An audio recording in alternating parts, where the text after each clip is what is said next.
Well, I'm here with Cindy Wang, who is the CMO of Uxin. Cindy, thank you very much indeed for joining us. Cindy, you are the CMO of a very extraordinary company here in China. In probably the largest car market in the world, you have very quickly become the place to go for automotive on the web. So perhaps for those people watching who haven't heard of you, of course everybody in China has, but outside of China hasn't heard of you, perhaps you could explain a little about what you do and how you do it. Yes, great. Thanks, David. I'm Cindy. It's my pleasure to be here and get an interview. Uxin is the largest automotive e-commerce in China, and also the market leader to cover both 2B and 2C in this sector. And our mission is to transform the way people buy and sell cars in China.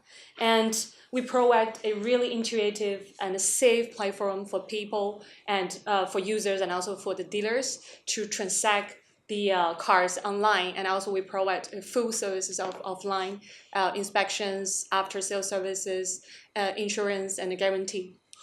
Let's start from the top then. Yeah. Uxin, what does it mean? Uxin in Chinese. Is there significance to it? Yeah, well, it is actually a very, very good name. So Uxin, U means quality, and Xin means trust. And that's the foundation where we build our company as well, and it's the core value of our company. So the car market in China is massive. We'll talk a little bit later on about how that's developing. But given how large the car market is here and how fast it's growing in various different forms, how do you define what your core target audience is? Our core audience is basically cover, I think, a massive market in China, from young people to people who have families. And in our user profile, it is not only cover the people who want to buy and sell their cars, and also the dealers who, traditionally in the market who want to provide a wholesale services to the market. So it's a whole ecosystem. And also we partnership with a lot of other partners in the automotive industry. For example, we partner with logistics providers and also title transfer service providers and inspections providers. So along the whole value chain, there's a lot of people we work together with. Uxin was founded, in 2011? Yeah. And now you're the #1 destination for automotive. That is pretty fast by any estimation, especially when you consider how large the Chinese market is. So tell us a little bit about how you've done it. Yes, I think the very most important reason why we achieve this is fully understand about market and understanding about users themselves. Because I think prior to Uxin, the used car market in China is quite fragmented, and it's a lacking of transparency and trust from the user perspective. So there's a really high demand for a platform like us to establish a platform to provide full services as well as the trust system to provide, for example, the whole transparency to the users. And I think we were set up at the right time for that. And of course, afterwards, the first step is we need to understand totally about the market, and then through the hard work and focus on, deeply employ all the technology to empower ourselves and also the great team. So I think that's basically the major reasons how we have gone so far. So how have you gone from 2011, where nobody has heard of you, to a situation now where you're a household name here in China? Yeah. How have you done that so fast? I think, of course, there are a couple of things we need to bear in mind, which really get us here. And one is, of course, we provide the most needed services and address the requirement for the users, because all they wanted is a trustworthy platform to provide them with objective and comprehensive information of the cars for them to select. And also they need people as reliable as us to provide expert advice when they're making decisions to buy cars, because each user car is very unique. They have different conditions, and know really what happened for the car before. So we really sincerely to deploy the customer-centric kind of like methodology. And of course, in such short a period of time, we also want the industry to fully understand the brand. So we have done a lot for the enhanced branding awareness. I think it is not only useful for Uxin, it's also very good for the whole industry, because the industry is very young. The penetration is relatively low compared to the Western world. I mean, the used car market. So we have done a lot to educate the market and help the users and help the dealers understand what value we can give to them.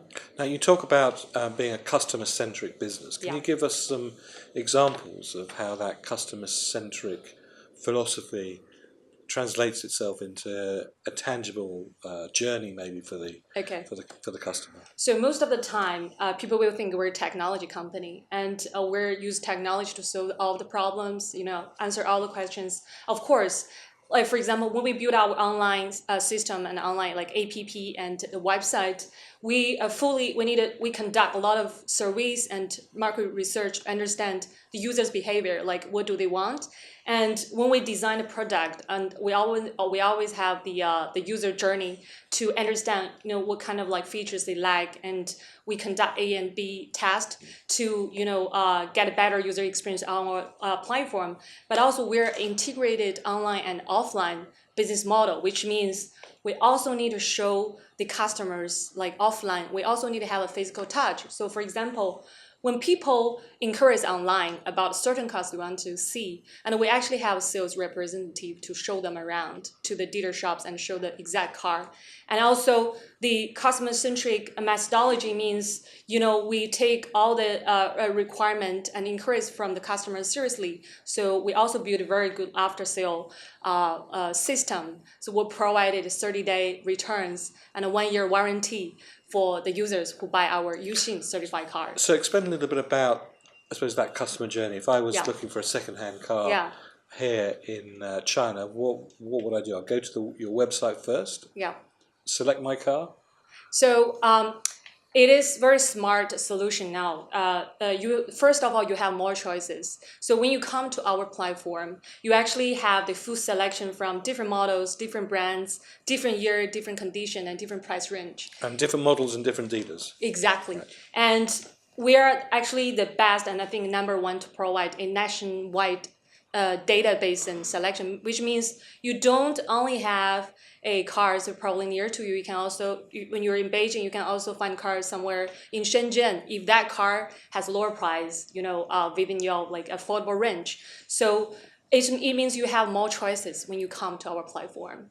And also it is more transparency, because when you want to get assured about auto quality, we actually we show you the virtual tour, how we inspect the cars with via video. So you can check that video online. You know exactly what we have checked for the whole car for the inspection. And also you will have much better protection. Sometimes we're saying we already measure our services to the new cars after sale. So as I said, you have a really guaranteed after sale services and policy from us.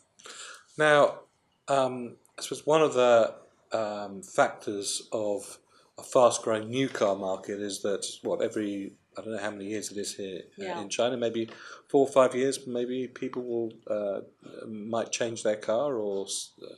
It is about that. Right. So it starts to throw off a huge number of used car onto a used car market that frankly didn't exist before in China. So what are the consumer concerns about buying a used car, given the fact that they've never bought a used car before in their lives? Yeah, very good question. I think in China, first is people, the mentality, the mindset is evolving. Before, like my parents' generation, they will never want to buy a used car. They don't want to buy a used house, and they don't want to buy a used car. So, but now it changed, because I think, for example, the big cities, most of the people, they already have or owned their first car already, and now it's because of all the consumption upgrading changes and they want to exchange or upgrade to a better car. So the time comes for the people, like they want to make decisions, what kind of car they want to get, and also how to deal with the old cars. And because most of the people, they don't have the knowledge, like how to, for example, how to get the right valuation of their cars and how to understand, like if there's any problems for the used car, how are you gonna explain? So we aim to become an expert, like next to you as your friend, to provide the most sincere and objective information for you. So I think that's the value we add to the whole industry, like because we have sold millions of cars and we have the big data from the millions of cars we have sold, so we know exactly, through the AI, artificial intelligence and machine learning, so we can give a very good evaluation. So I think that's what they need. So talk a little bit about the proposition and the key concerns that both the buyer and the seller has, and how you work with both the buyer and the seller in order to make that whole process work. Yeah. So let's talk about the sellers. The sellers used to be mainly in tier 1 cities, because the tier 1 city people, they have the ownership of the cars first, and they want to deal very efficiently with their cars. So what they used to do is they probably just find a closest used car market, just talk to different dealers like, hey, I want to sell this car, can you give me the price? And but this takes a lot of time, because every time the dealer connect you with a new buyer, that's a new conversation and new negotiation. So the people who want to sell the car, I think they want one, efficiency, second, a good price, because they want to sell their car at a good price. And for the buyer, I think the most important thing is they're looking for a valuable advice. Like, if I have a certain amount of budget, what's the best choice I could have? So that's a very sophisticated decision-making process, which sometimes not only from the expertise and also from a company has a scale like us, because we can provide a lot of choices for them to choose from. So for the people who want to buy a car, they look for a good price. Good price means, they're not paying more, and they're not, paying more but get a worse car. So and they also want to buy a car with a warranty, because used car doesn't like new cars. It's not from a OEM, from a branded full size store. So they want us to provide as much as possible. So that's the thing. The sellers and the buyers look differently. But I'm talking about this part is mostly for individuals. But how about those like the dealers we work with? Because I think prior to Uxin in China, the dealers only sell their cars mostly regionally. So they find the buyers locally who can, buy their cars, but it takes time. So with a platform like us, we actually enhance and enlarge their demand. So nowadays, the cars of the dealers, they can sell to nationwide. Means, we're so efficient for them, and also we can be like we can provide consistent the service for them. And also because of the scale of us, we have so many partners working along the value chain who can empower them all the time. Now, you talked a little bit about two things, technology and data. Yeah. You don't really think about a second-hand car market operator as being in the data business or really in the technology business. I think for a long time it's been a very sort of analog process. Yeah. Explain to us a little bit about what's in your toolbox for the technology part, and then what big data you have and how you're using it. For technology, I think technology is one of the most important enabler of our whole business. Without technology, we can't grow as fast as this, because because of the internet business, we grow everything together with the payment system, with online purchasing behaviors. That's how technology takes us to. So we use technology in different way. One is, of course, building up the products. Second, we are having so many tools for us to monitor the whole offline and online system to track all the orders for the users. And we also have technology for example, the AI, big data, and machine learning for us to understand more from the users' data and also from our transaction data.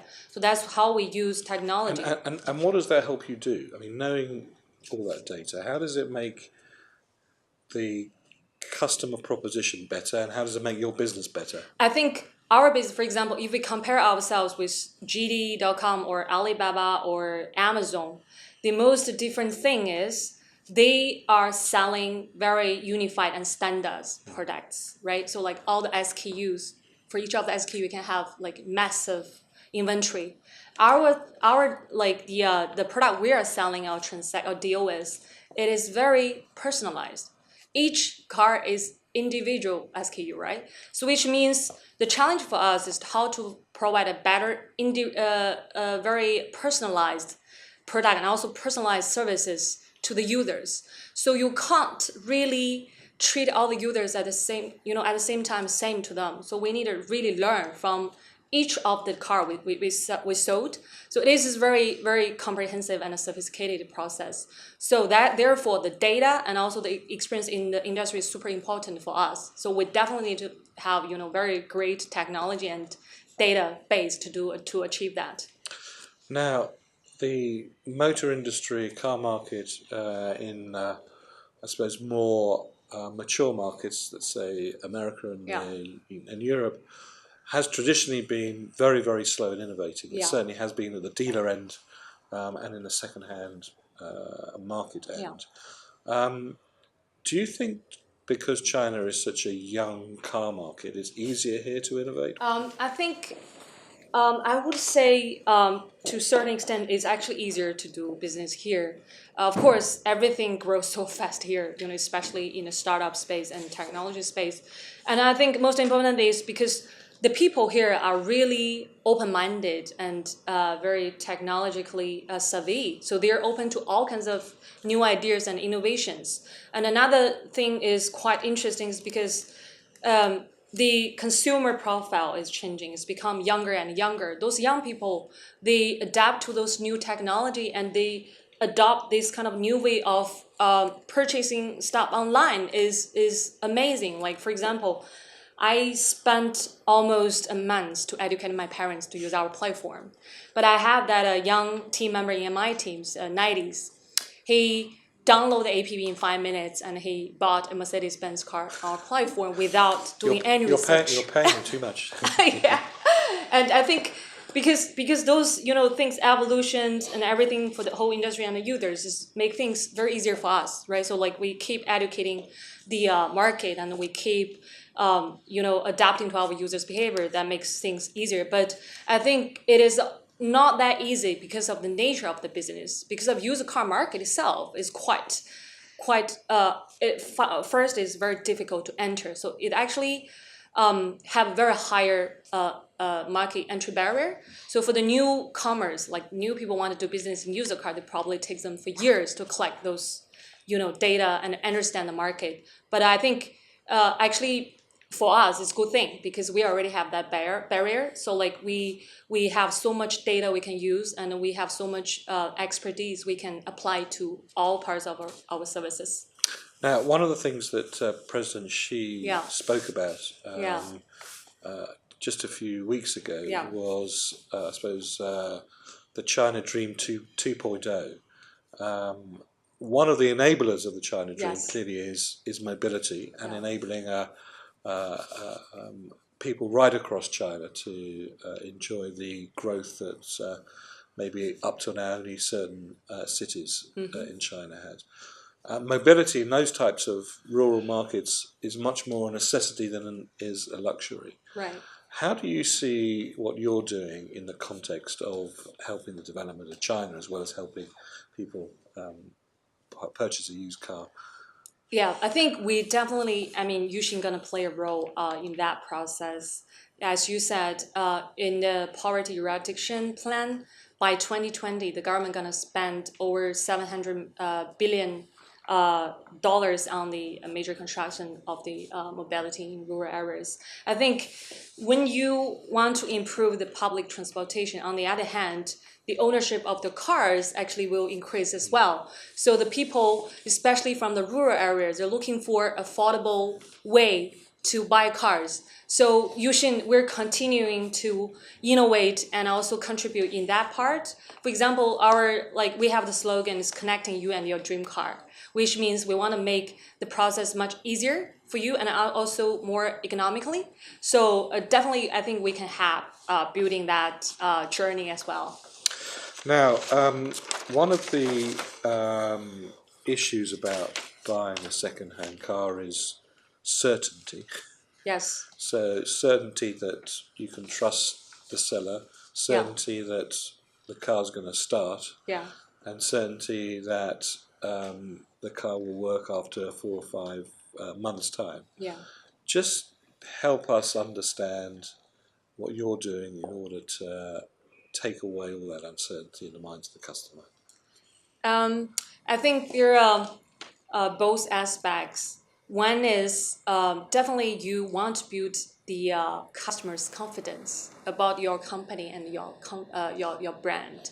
So by doing that, of course, we need to improve ourselves all the time. You need to evolve ourselves all the time, and also you need to be, big and reliable branding, over the time. So building up the users' confidence, we need to work a lot of things. And then second things, of course, we need to have certain things like guarantees to guarantee that. So we all know that user car is something very unique. And how can you guarantee it? Is this because the big data that you have is enabling you to understand the car market better and therefore being able to better take those bets?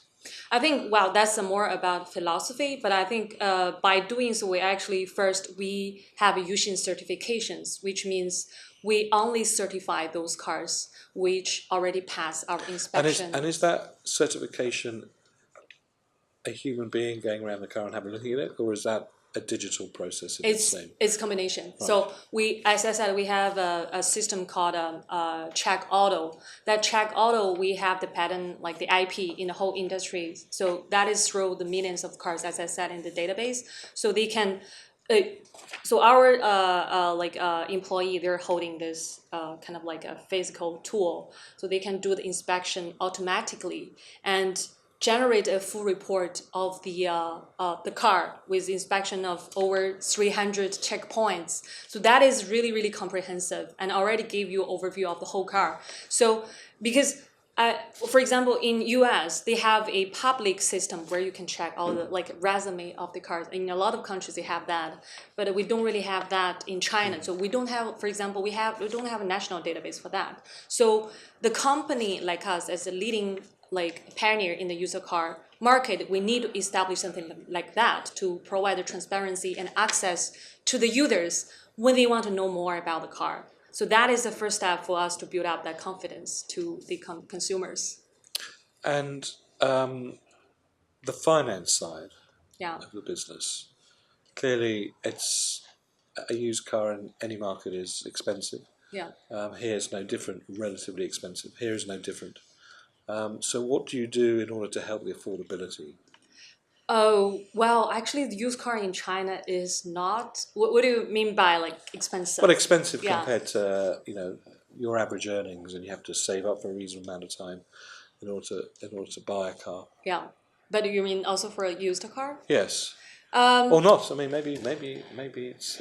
No, actually, you know what? I think used car. We take it as a not expensive option. From most of the users, we always do the survey and we understand why they want to buy used car. Most of the time because they can't afford for new cars. Right. And would people buy a used car and have to borrow money, or are they using money that they've saved? We provide value-added services as car financing. Right. So you don't need to pay the full amount. But a lot of people still, yes, they pay cash.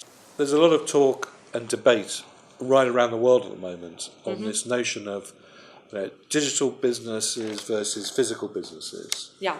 You operate in both those environments. You have a physical element to it and digital.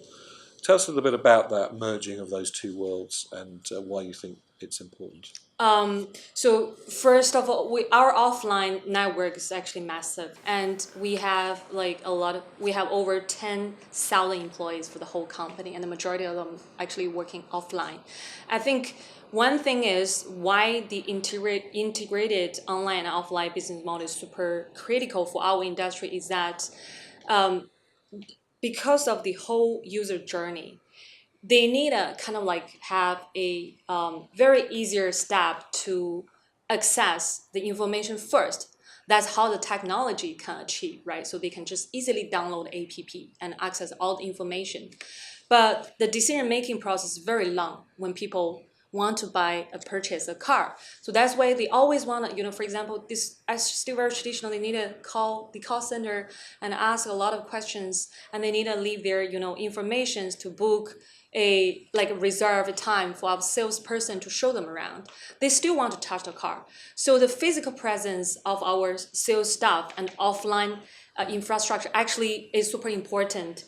And I mean, the transaction is not only about, okay, you pay, then you get a car. That is also a lot of supply chain works involved. For example, if you get a car, not in your own city, we actually need to transfer that car to your city. So then we have a warehouse and we have a lot of logistics services to provide. That is also the offline part plays. So this is a very interesting business model, especially in technology world. You need to have both. Otherwise, you can't really survive or provide full services to your customers. Now, you've raised an enormous amount of money. Yeah. About $1 billion, something like that? Yeah. What are you doing with it? What are you investing it all in? So because our focus is to build up the largest trustworthy platform in China, and we continuously to use the money to invest on the user experience and the technology, with most amount of it. I think to improve ourselves from all different aspects, by all means, is still the core focus for us. So that's where the money is spent. Now, a lot of brands in China over the years have used maybe Chinese celebrities or well-known personalities as their marketing platform. Yeah. You've really gone to the top of the top of the top of the worldwide celebrities. Yeah. Let us know what you've been doing. Have you seen that campaign? I have, yes. With Leonardo. Yeah. Yes. I think this is a very interesting thing. So first of all, the whole industry, as I mentioned earlier, is still very early stage. We are building the branding awareness for all of the players in the market, is because we still need to educate the market users, and also with a lot of the noise or voice, the traditional approach of advertising. And we have used the Chinese celebrity before, and I would say we already gone into the stage or the phase 2 of the brand building. So we're already well known. So we want to become a loved brand by the customers. We want to engage more users, and we want to target more the accurate audience. So I think why we adopt a foreign face, there's 2 reasons. One is it is double branding. So we use some figures who is super well known and have a really great reputation, and he is representing the best, the top notch as a actor and as a Oscar awards actor, and he himself could bring a lot of value. And also I think more important is we need to find the connections between the brand and Leo, because normally people will think, oh, he is a foreigner, what does he do with the used car brands? But in fact, I think we need to understand the on-demand value of all the things we're doing now. So our mission is social contribution as well. So, right, we want to provide people and transform the way buy and sell car in an affordable way. So for Leo, he also wants to do a lot to the environment, to the society. Sure. Yeah. So I think that is really important. And second thing is, we're not just simply pick up a foreign face who looks, very fancy. I think, we don't really have a lot of choices as spokesman, because we need to make sure the spokesman, one, is super well known, not only in the tier 1 cities, but also in the, lower tier cities. But Leonardo is like, everybody have watched Titanic. Not even like till my grandparents. They all know it. Oh, this is Xiao Li Zi. So this is really important when you have someone who is already, well known as your brand. So this is a very matching point. And the last thing but not least, I think is we want to create a differentiation. So when people or the users, they want to recognize your brand, they somehow, they analyze by the spokesmen you use. So you want someone to represent your value, like who's trustworthy, who's very consistent, who represent the best value of the brand. I think definitely Leo can take us there. So like, I think beyond him, there's no other choices for us or for other players. Lucky you. Now, let's take a little view into the future, because there's much talk, much debate about smart cities, especially here in China, about driverless cars in a smart city world. What are you looking in terms of the future, and where that will lead you in terms of your business in the second-hand market in a smart city world? Yeah, I think so. We're keeping an eye in that horizon and space. I think, when you're building a smart city, doesn't mean you don't need a car anymore. Actually, there's still cars, like running on the road. So whenever there's a car, there must be used car. So who's gonna deal with those, and who's gonna provide the best solutions? I think definitely we're gonna play a role in that space. So we're embracing the future, and we're excited about it. And finally, a little bit about the future for you in terms of the brand China, and national versus international. Yeah. We're seeing a lot of Chinese brands trying to move out of China, I mean, as well as China, but expand out of China. Maybe regional play, or maybe a global play. Some have been successful, some haven't. Some have used acquisitions, some have done it in a partnership sort of way. Again, looking to the future, where do you see yourselves, and if you had a crystal ball or machine that would take us to the future, maybe 10 years' time, will you be a big international global brand? I think for now we still focus in Chinese market because it's so huge, and we only tackle like small amount of it as a user car platform. And also there's a lot of things for ourselves to improve. There's so much services we need to cover for the customer needs. And I don't deny for the possibility in maybe long time, from now on in future. But definitely, I think our focus is China. If you win the China market, and you will have a better chance to win outside of China. Well, China is now the world's largest car market, so there's certainly a tremendous opportunity. Yeah. Cindy Wang, thank you very much indeed for joining us. Thank you, David. Thank you.